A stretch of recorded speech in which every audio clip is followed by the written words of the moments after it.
Hi friends, today is June 22nd, 26th. I welcome you all to my new YouTube channel, and today is the International Day Against Drug Abuse and Illicit Trafficking. So basically this video has been made to make you aware of the problems of drug abuse, how it happens, why it happens, and how one can get out of it. So basically the primary question comes, what is a drug or what is a psychoactive substance, whatever we call it. So it is any substance that when taken by a person modifies the way we look at stimuluses, maybe the perception, maybe the mood, our behavior, the way we think, and this definition includes all legal and illegal substances that might lead to repeated intake of this substance and ultimately leading to dependency. So what are the various types of drugs or illegal substances that are available to us in the market? If you look at Bhubaneswar, which is a tier 2 city, we have the most common thing, that is nicotine, we have alcohol, we have cannabis in the form of charas, ganja, bhang or anything you tell, we have brown sugar, we have heroin, we have injection tadalgesic and all, we have people use codeine, some amount of, I see very few people using a little bit of cocaine, and we'll see a lot of people living in the slums. If you look at the railway stations, if you look at kids, there's a lot of volatile substances in terms of inhalants. So these are the various basic things which we generally see when we see a patient who comes to us. Like I see a lot of youngsters nowadays coming to me and arguing that cannabis is good for health. They quote a lot of things where actually people have found that cannabis is good. My issue is not about what is good, what is bad. Anything that is taken in excess, anything that starts controlling you, anything without which you can't live a normal life, anything which leads to a disruption of your normal activity is not good for you. It might be anything. So, so what happens generally? How somebody gets into substance? Why, it is not that somebody is morally wrong, somebody is ethically wrong, somebody is weak, somebody is strong. Those discussions will come on later on. Initially, what happens when somebody shifts from one from adolescence to the adult, maybe when he goes into high school or maybe when he gets into college, there's a lot of peer pressure. There's a lot of pressure on you being identified as one of us. Then there are little stresses in terms of academics. There might be a failed love relationship. There might be somebody coming from a family where there's a lot of pressure in terms of a disturbed family background, where the father is drinking and coming home hitting the mother. When you have a mother who is not well, anything. It might be a combination of some genetic vulnerability where you are more liable to take substance. It might be environmental issues, or it might be underplay of all the things in play. So what initially starts as just an experiment, like people experiment. They want to find out why people are taking so much of alcohol, or why somebody is standing in front of a shop and smoking a cigarette. So it's just that makes us curious. What is it? So the initial experiences actually determine whether somebody takes substance or not. This is one of the most important factors. Like I smoke a cigarette and I suddenly start coughing, I start vomiting, I take a swig of alcohol, I don't feel good, I puke, I don't get a good experience. So I'll naturally never ever again think of taking that thing. But if I take alcohol, if I take cigarette and it makes me feel good, then I start wondering, why is somebody telling me not to take this substance? And I gradually get sucked into it. Maybe once a month, maybe on a birthday, maybe on a get together, maybe on a pass out results or post results, and then gradually it becomes a habit, maybe once a week, and then you don't know when you get into the dark tunnel and you fall into the well where there is no respite, where you see that there is no output, you can't get out of it. You need to take alcohol. Initially you used to feel good. That is what we call as positive reinforcement. You take alcohol, your anxiety disappears, maybe you feel less depressed, maybe you feel a little better, maybe for a short period of time, or maybe you are absolutely normal, but you need these highs. You take a burst of cannabis, you go to a party, you feel the music is better, the food is better. So somewhere the perception improves, the mood improves, the way you think maybe changes a little, it gets colored, and for the transient happiness, that is what you feel good about it. That is the positive reinforcement. Gradually, when you start taking it regularly, and there comes a time when you actually become dependent on substance. Now you need more, you need for longer period of times. Your brain is always wired to the fact that when will you get the next drink, or maybe when you can smoke the next time. you start neglecting whatever you had to do. Maybe you had some work, maybe you had to go with your parents somewhere, and you start neglecting them. And then what happens is, if you don't take this substance, suppose somewhere you don't get a cigarette smoke, or maybe you are not able to take your dose of brown sugar, and you get all this negative feelings. You feel bad, you feel jittery, you feel anxious, you're not able to sleep, you feel restless, you feel irritable. Somewhere you lose it. And when you take it, you feel normal. You are not feeling good anymore now. Now you're taking substance to just feel normal. So from a state where you used to feel good about something, now if you don't take, you feel bad. So this is a negative reinforcement. So both these things come into play, and there are genetic influences and then stresses around you that makes you fully dependent on substance. And once you become dependent on substance, now you're not able to focus. Now if you're a student, you're not able to focus on your studies. If you're working like us, you're not able to work properly. Your family relationships get disrupted naturally, because your focus is how to get substance. So maybe you have married, you're not taking care of your wife and kids. If you're not married, you're not taking care of your parents, you're not eating well, you're not sleeping well. So everything from your day-to-day activity gets disrupted, and you'll end up in a soup. So once you start taking substance, then you go intoxicated to the workplace. You make mistakes. You might lose your temper. You might lose a job. You might get pay cuts, and that makes you messier. And then that makes you take substances much more, because that gives you the relief from the apparent negativity around you. So slowly and steadily you get into a hole, and then you find there is no respite for you. But no, that is not so. Let me be very honest with you. The very thing why I've come on air is because to take out those things out of your mind. Yes, we have solutions to everything. Just because you have gone out of the line doesn't mean that you can't come back to the line. You have to understand, yes, where there is a way, there is a will. Just don't tell that, no, it is not possible. What happens if you leave substance on your own?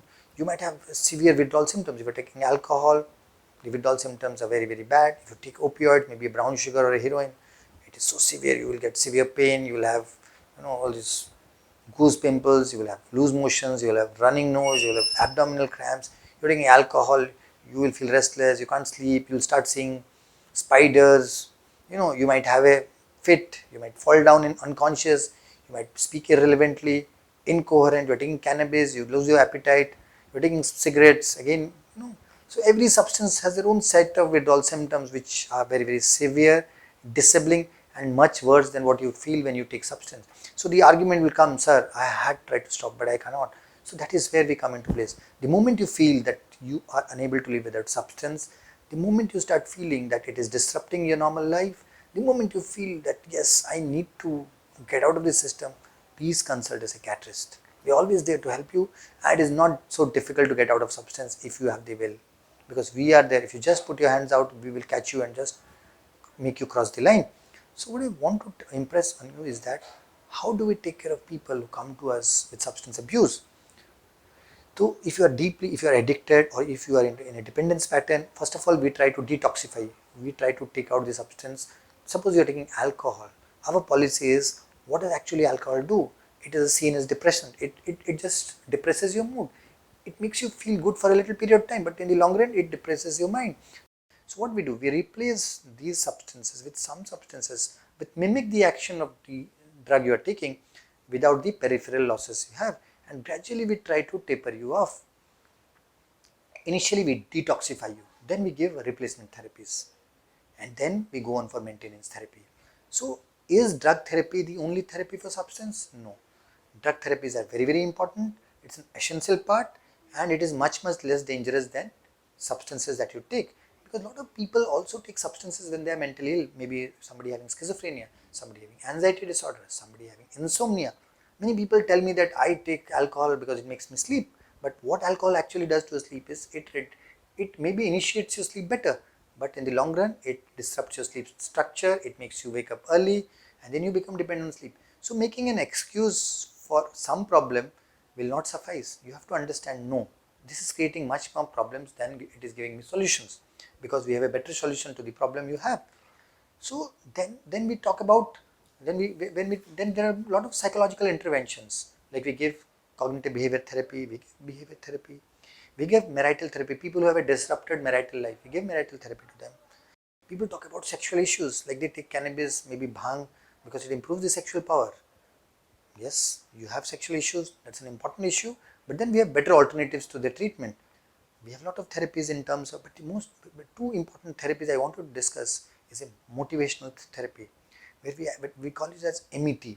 What we actually do to a patient is we give them a feed, because we cannot externally just always impose on the patient that you have to leave substance because it is wrong. Because until and unless the patient gets, or the client is not internally motivated for a change, we can't do anything more about it.